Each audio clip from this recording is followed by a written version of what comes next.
ใหม่สงครามเมื่อในเป็นวันที่25เดือนธันวาคมที่1ปี2026ในตอนในเดี๋ยวเนาะพี่น้องค่ะมาถ่อมด้วยข่าวเหงานั่งหน่อยอยู่ที่เมืองฝางถุงยาเปิ้นลักเอาเงินค่ำน่ะค่ะเมื่อวันที่22เดือนธันวาคมที่1ปี2026ข้าวยามกลางวันเตงเจ้าหน้าที่และผู้ใหญ่ก้นหลงวานและโฮมกันเสติ้งยอบก้มโตนายเวลาชัยอายุไล27ปีค่ะปยก็ยึดไลป้าคำหมอก10วาทในออ ลงตั้งมันในแต่ก่อเมื่อวันที่21เดือนธันวาคมปี2026ข้าวยามโหคำ4โมงครึ่งนั่นค่ะเลยมีนางหนออายุไล29ปีอยู่ดีวานท่าหัดโป่งน้ำห้อนเจเว้งฝางเจดอนเก้งใหม่ไล่เข้ากว่าเติ่งลาตีภูมิปนพรคงผลิกเมืองฝางว่าโคของเงินคำมันนางค่ะก็มีเงินอยู่หมอก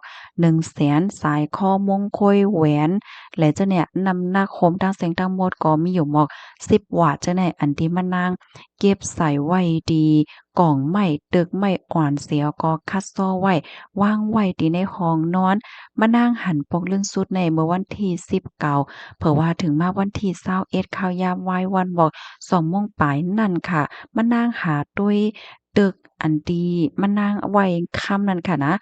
หันยาวเฮ็ดจังได๋เฮ็ดแลมานั่งก็จังได๋ฮีบแน่เสกว่าตึงลาตรีภูมิพลพรคงปะเลกฝางเนี่ยค่ะสืบนั่นภูมิพลพรเขาเนี่ยก็ไล่จอมหากลหลักนั่นให้แหน่นะเพราะว่าถึงมาเมื่อวันที่22เดือนธันวาคมปี2026นั่นค่ะก็ไล่ด้วยจอมกองไทย CCTV หิมห้อมเจิ้นนั่นสิครบทบหันผู้จ่ายก่อนหนึ่งขี่ตั้งรถเครื่องสิมาหิมห้อมเจิ้นนั่นค่ะกำในภูมิพลพรเขาก็เอาหางผู้จ่ายก็นั้นมาแนะนางหนอเขาเหี่ยวก็เลยฮู้ว่ากลใจก็นั้นจื้อฮ้องว่านายเวลาชัยเป็นอ้อยก่อของโผนางเนาะและยามใกล้มาแลดีเฮิรนเขาจังได๋อ้อ กำในภูมิปนพ้อนเขาในกอกว่าดีเฮิรนค่ะก็เลยก็คบทบหันในเวลาใช้ไล่ตองไล่ถามสีค่ะเนาะมันใจก็ยอมรับว่าใจที่ห่างพอใจในกองไทย CCTV นั่นเป็นห่างมันใจลั่นในว่าเมื่อวันที่21เดือนธันวาคมปี2026ที่ผ่านมาข่าวยามกลางวัน11โมงนั่นมันใจไหลขี่รถเคิงกว่าเกิดที่หิมห้อมเฮิรนนางหนอเขานั่นเฮ สืบนั่นก็ไล่เข้ากว่าที่ในเฮิรนเขาเข้ากว่าด้วยที่ในห้องนอนห้องหนึ่งเย้าห้องหนึ่งค่ะเอาก็อาม่าไหนก็เลยโฮบโทบหันกล่องไม้ตึกไม้อันหนึ่งห้ำคัดซ้อมันไว้เฮวางไว้อยู่ที่ในห้องนอนมันใจก็เวิ้นว่าเอ๊ะแล็บแต่มีโคกของอันมีกาขันโยนได้เฮ็ดนั่นเฮ็ดแลมันใจก็จังไลยองเอาตึกไม้อ่อนนั่นมาไว้ที่รถเคิงมาตางที่รถเคิงมันใจเหี่ยวก็ห่อออกกว่าเฮ็ดให้ออก กำนันมั่นใจก็หันแม่นตุ่มไม้ปอดไม้เนาะเอามาต่อยด้วยค่ะเพราะว่าต่อยด้วยในตีในตึกไม้อ่อนนั่นก็ครบถ้วนพันทรายข้อมงโคยว่าแหวนว่าจังไหนตั้งนำตั้งหลายเนาะมันใจก็คีบเน็ตคีบเอาคำจังได๋อะค่ะมาใส่จ้อมถุงจ้อมทองกวนทองกวนเอาหาไว้เฮ็ดจั่งเนี้ยกำนันมั่นใจก็เอาตึกไม้อ่อนเนี่ยค่ะแปดกว่าที่โซนหมักลั่งเลนหมักทุเรียน ตีตีหนึ่งเนาะตีโป่งน้ำร้อนเหี่ยก็ขี่รถเคิงกว่าจู้ร้านค่ำค่ะอ้อกว่าขายปอกที่หนึ่งได้มันจ่ายกว่าขายดีเสียงค่ำหิมพร้อมปานกสิกรที่เมืองฝางค่ะเนาะ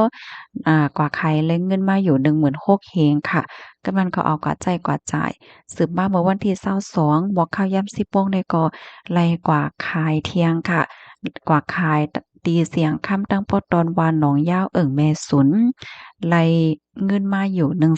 134,000เฮงวาทค่ะมั่นใจก็ใจพองสิเงินในก็เหลืออยู่76,000เฮงวาทให้แหน่เนาะมั่นใจก็เอาเงินในซ่อนไว้จอมหิมห้อมเฮิรนเขานั้นผมมีปนป้อนเขาก็จั่งแลเอาโตมั่นใจและโคของเงินค้ำอันที่มั่นใจหลักกว่านั้นส่งกว่าดีโฮงปลิงเมืองฝางเปิดอะปันโตตามกว่าจำหนังหมายมีวานเมืองมีเนี่ยค่ะ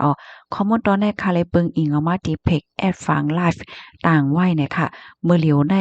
คันค่ำเนี่ยก็กาแห้งหนาเหย้าเนี่ยค่ะเนาะพี่น้องเฮาคาที่อันมีไว้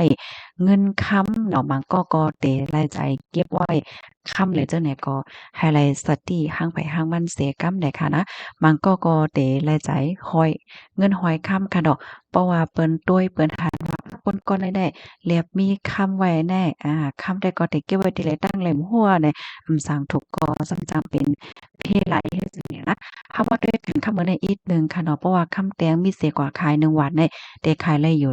73,000เฮงเพราะว่ากว่าซื้อซ้ำแต่ละปันอยู่73,000เฮง1ปากค่ะคำหางเคิงเพราะว่าเฮาค่ะมีเสียกว่าขาย1วันได้แต่ขายได้อยู่71,000เฮง5ปาก40เพราะว่ากว่าซื้อซ้ำอะโหล73,000เฮง9ปากค่ะคันคำได้ก็คืนอยู่ติ๊กๆเหี่ยวได้ค่ะเนาะจังหนังว่ากว่าเมื่อไกลค่ะเนาะผันไหลมีค่ำมีหยังก็สติหั้งไปหั้งมันค่ะนะพี่น้องค่ะว่าที่เป็นลองคอยลองตื้อค่ะเนาะห้อยตื้อก็ลองเก็บเงินเก็บคำไว้เนี่ยก็เหมือนกันเนาะค่ะแต่ไรเก็บจังหือหนังหือเปิ้นป้อเตฮู้หันไรเฮ็ดจังเนี่ยนะปยก็ลองพักตูเคินว่าจะเป็นพักตูแว้งพักตูห้องนอนพักตูเคินได้คัดใจคัดซ้อมมันไหวปิกว่าอยู่ดาเซก็เตหลีเฮ็ดแหน่ค่ะเนาะพี่น้องค่ะย้อนให้รอดเพกันค่ะเนาะบ่อยสงค่ะ